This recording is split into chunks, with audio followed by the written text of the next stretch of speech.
வணக்கம் அன்பர்களே. ஸ்ரீராமநவமி. ஸ்ரீராமநவமி பங்குனி மாதம் வசந்த நவராத்திரியில் வளர்ப்பிறை 9ஆம் நாள் நவமி திதியன்று கொண்டாடப்பட்டு வருகிறது. எந்த ஆண்டும் போல் அல்லாது இந்த ஆண்டு மிக பிரசித்தி பெற்றதாக கருதப்படுகிறது. ஏனென்றால் 500க்கும் மேற்பட்ட ஆண்டுகளை கடந்து ராம்லல்லா குழந்தை ராமருக்கு அவர் ஜனித்த அயோத்தியில் ராம ஜன்ம பூமியில் பிராண பிரதிஷ்டை நடைபெற்று இன்று ஸ்ரீராம நவமி வெகு விமரிசையாக கொண்டாடப்பட்டு வருகிறது. இக்கோலத்தில் காணும் குழந்தை ஒரு சாயல் கண்ணனாகவும் மறு சாயல் ராமராகவும் பாவிக்கலாம். 700 ஆண்டுகளுக்கு முன்பிருந்த கவி ரகுநாத தீட்சிதரின் குமாரர் வெங்கடாத்ரி சுவாமிகள் ராகவியம். அதில் இடமிருந்து வலமாக வாசித்தால் ராமரையும் வலமிருந்து இடமாக வாசித்தால் கிருஷ்ணரையும் அனுபவிக்கலாம்.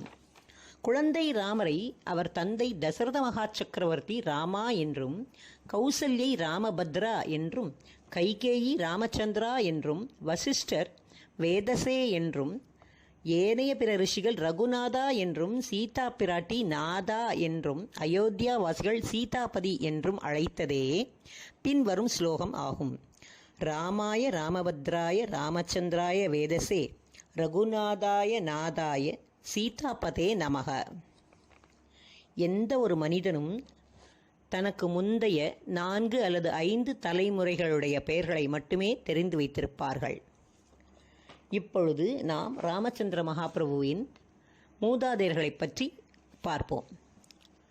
பிரம்மதேவரின் 39வது வழித்தோன்றலே ஸ்ரீ ராமச்சந்திர மகாபிரபு ஆவார். பிரம்மதேவரின் மைந்தன்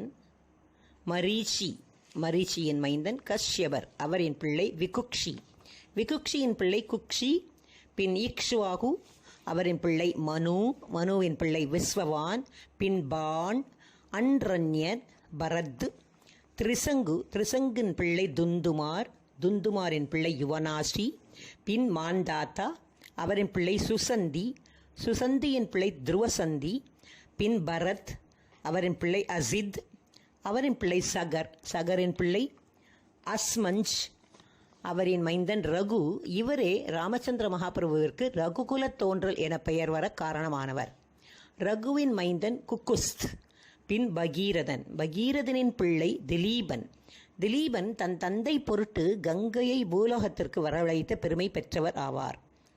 அதன் காரணமாகவே கங்கைக்கு பாகீரதி என பெயரும் உண்டு. திலீபின் பிள்ளை அஞ்சுமன், அவரின் பிள்ளை பிரவர்த், அவரின் பிள்ளை சங்கன், பின் சுதர்சனன், பின் அக்னிவர்ணன், பிறகு சிக்ரக், அவரின் பிள்ளை மரு, பிரசுஸ்ருக்கின் பிள்ளை அம்பரீஷின் பிள்ளை நகுக்ஷ். இந்த அம்பரீஷே ஏகாதசி விரத மகிமையை உலகிற்கு எடுத்து காட்டியவர். நகுக்ஷின் பிள்ளை யயாதி, பின் நாபாக், பின் அஜ்ஜின் பிள்ளை தசரத மகா சக்கரவர்த்தி, அவரின் பிள்ளை ஸ்ரீ ராமச்சந்திர மகாபிரபு. இவர் 39வது வழித்தோன்றல் ஆவார். ராமச்சந்திர மகாபிரபுவை பின்வரும் ஸ்லோகம் கூறி வழிபட்டால் பாபங்கள் அனைத்தும் தொலைந்து புண்ணியங்கள் வந்து சேரும். ஸ்லோகம்: நன்மையும் செல்வமும் நாளும் நல்குமே, திண்மையும் பாபமும் சிதைந்து தேயுமே, ஜென்மமும் மரணமும் இன்றி தீருமே, இம்மையே ராமா என்ற 2 எழுத்தினால். அனைவருக்கும் ஸ்ரீராமநவமி நல்வாழ்த்துக்கள்.